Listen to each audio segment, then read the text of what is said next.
To soar on the winds like an eagle. That has always been one of man's most powerful fantasies.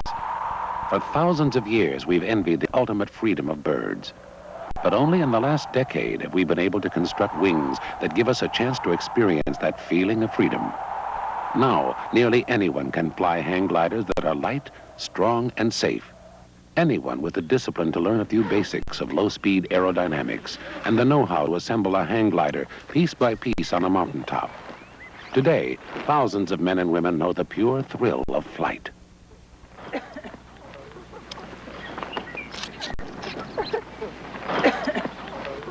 Well, it's funny. I've moved here from Florida and I never even heard of hang gliding.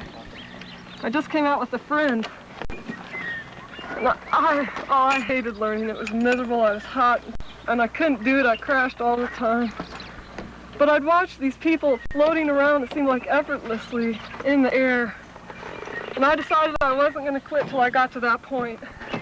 Because I knew what I was doing had nothing to do with flying, and only what they were doing was it. By the time I got to that point, I loved it too. One small step. That's all it takes to rendezvous with dozens of other gliders testing the winds above Salt Lake City. Thousands know how to get up in the air and soar, but only a few champions have the guts and imagination to perform an aerial ballet like this one.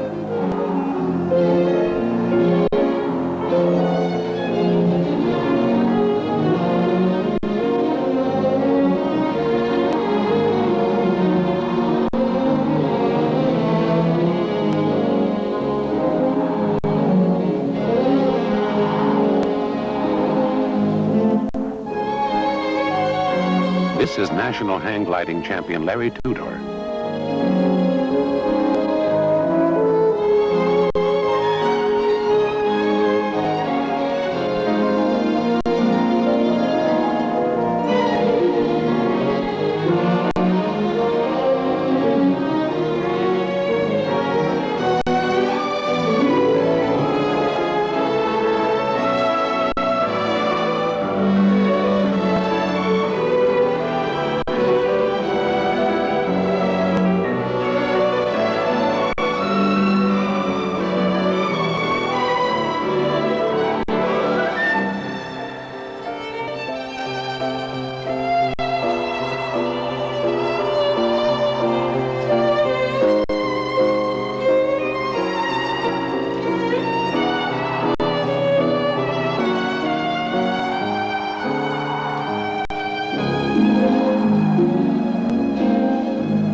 But for all the beauty and finesse of a champion's aerial maneuvers, birds are still the royalty of the skies.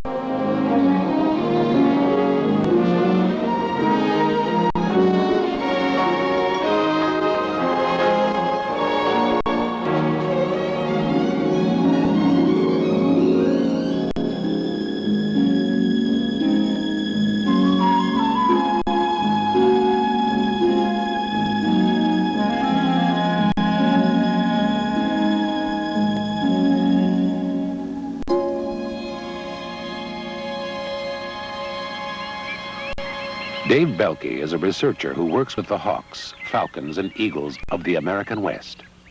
His efforts have been devoted to preserving the population of wild birds of prey. Recently, Dave has been studying and filming the flight patterns of Tucker, a magnificent golden eagle.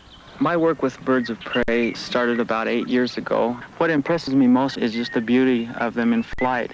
You can sit and watch them and learn many things about the air, the way they feel the air, the way they have a very sensitive approach in their flying. They have to be very, very good to survive, and that's why they have gotten to be the majestic animal they are. Very few of them make it, and only the best make it. Tucker is about 5.5 months old now. He is a male, which is about a third smaller than the females. He weighs about 6.5 to 7 pounds and has a wingspan of about 6 feet. To know these birds the way that I do, I think if you once know an eagle, you would never raise a gun at one, that's for sure. And they represent probably the most majestic thing that we have, and I think that man's all-time fantasy is to be able to fly like an eagle. You watch them fly and just think, that would really be nice to be able to fly like that.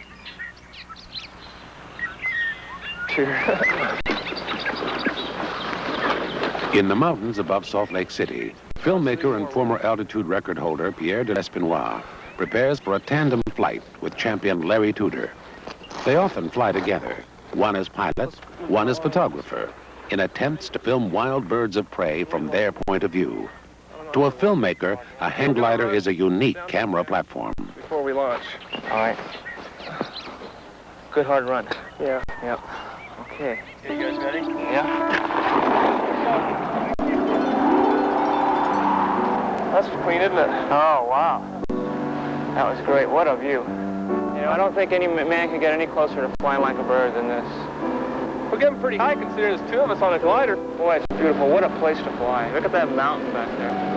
Inspiration Point one time I was soaring, and I happened to look over at my variometer, my lift indicator, and something caught the corner of my eye, and I turned around, and sure enough, there's a golden eagle about 50 feet behind me. So, you know, I thought, boy, this is really a friendly bird. It's neat. Probably never seen a hang glider before. He's so tame. The next thing I know, here I am, with an eagle about 5 feet behind me with his talons out, coming in on final on the back of my legs. So I freaked out and pulled bar in and tried to get away from him, but it took me about 15 minutes of dogfighting with me spiraling and tacking, and it was really bad.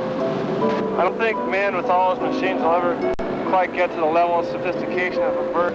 No, I think you're right. Oh, this is really good.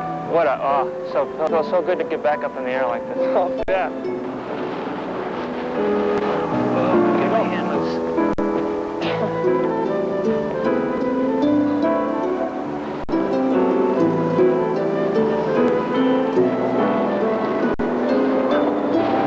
Just say when. I'll say when.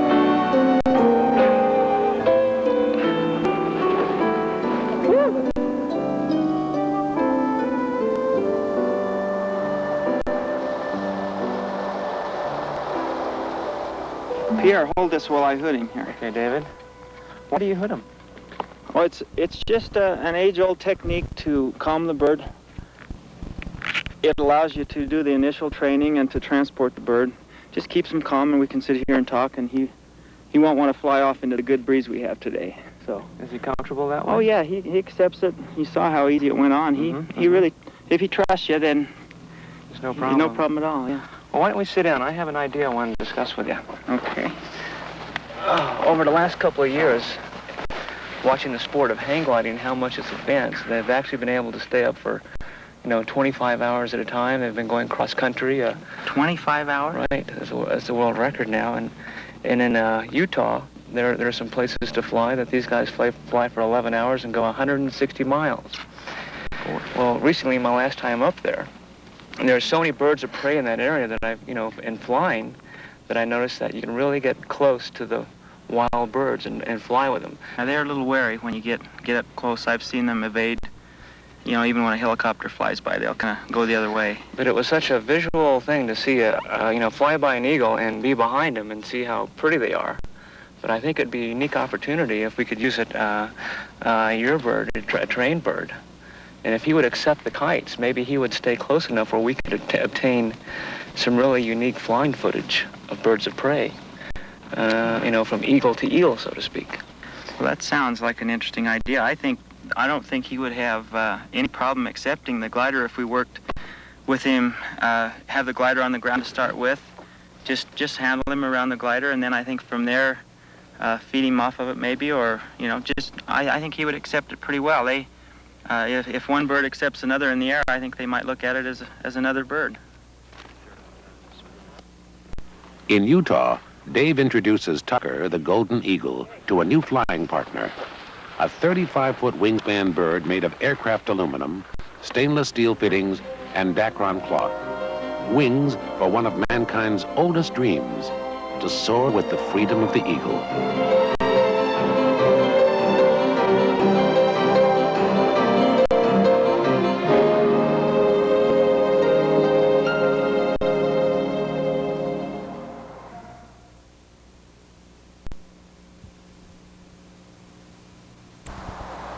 Pete Brock was a race car designer before he fell in love with hang gliding. In 1971, he became one of the pioneer hang glider manufacturers. Since then, he's seen revolutionary improvements in glider technology. When I first started flying, we were flying bamboo and plastic gliders down at the beach, and if we jumped off a sand dune and made a 30-second flight, that was really a thrill.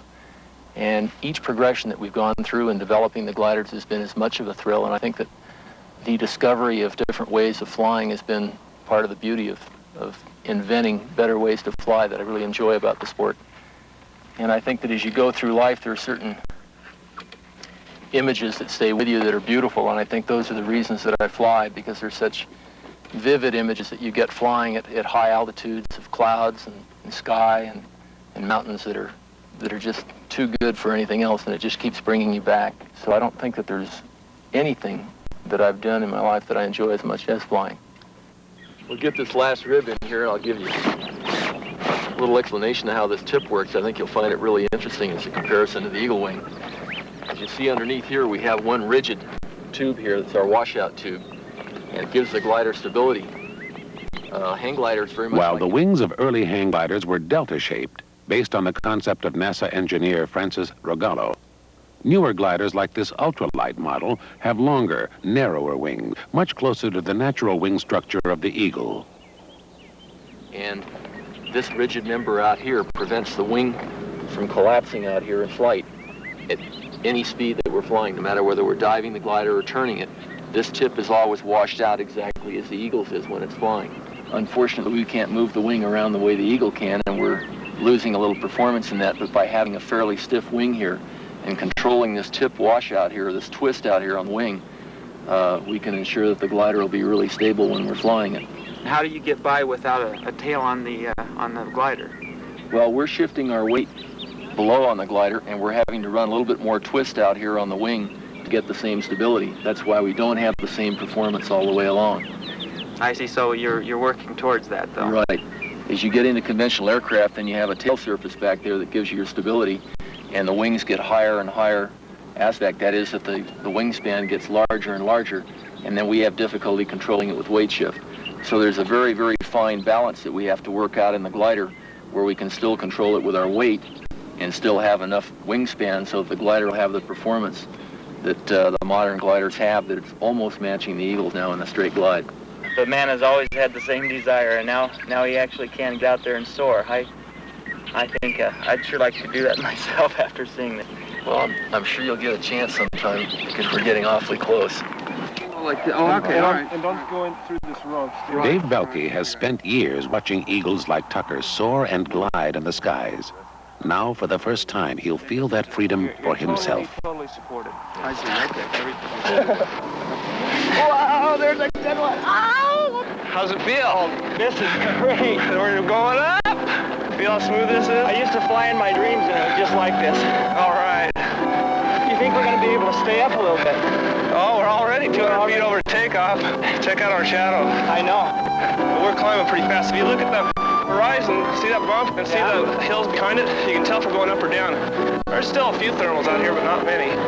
Oh, wow, there it is. Yeah. So I'm turning in it. Yeah. If I hold on with this hand for a second, can I reposition it? Don't mess with my chute. I'm sorry. Oh, jeez, don't scare me like that.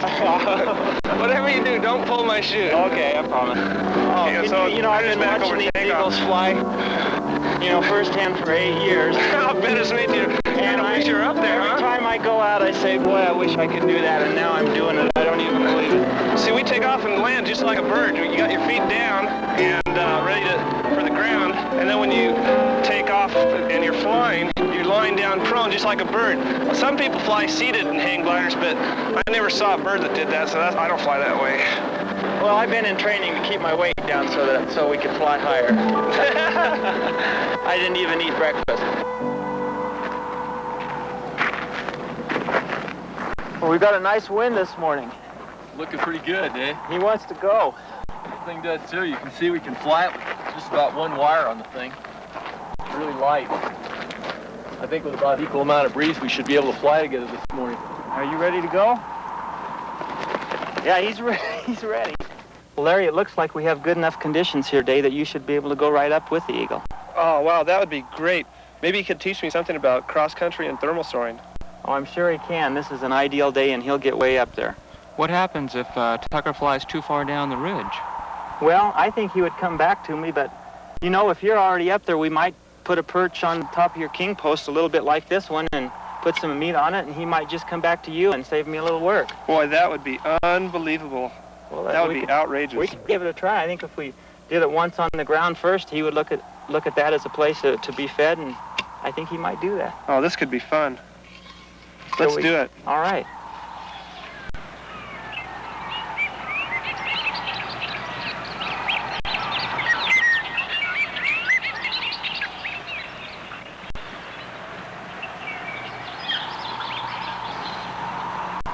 It's a perfect day for flying in Utah, and Tucker shows off his approaches and pinpoint landings.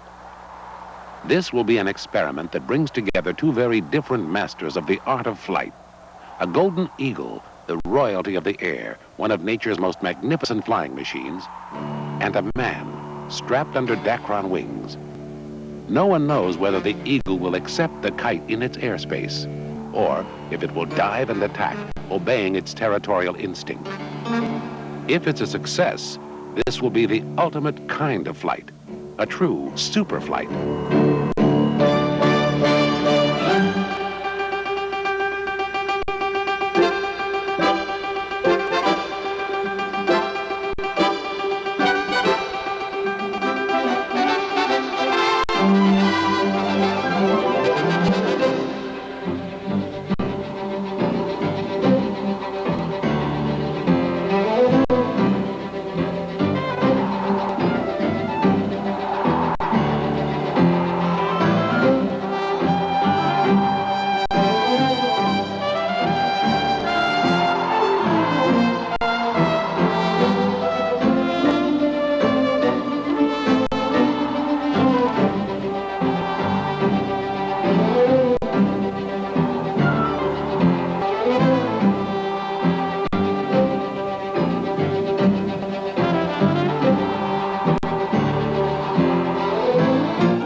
He has accepted you just, I can't believe it, like you're another eagle. Boy, I thought he might go for the food once, but then when he started coming back and landing on the perch, it was like he was hitchhiking or something. Once he decided to do it, he never hesitated to do it again. That was just fantastic. And the way that you held it that long for him to set up on his approach, both of you know how to fly. There's no question about that. Tucker now flies free in the American West.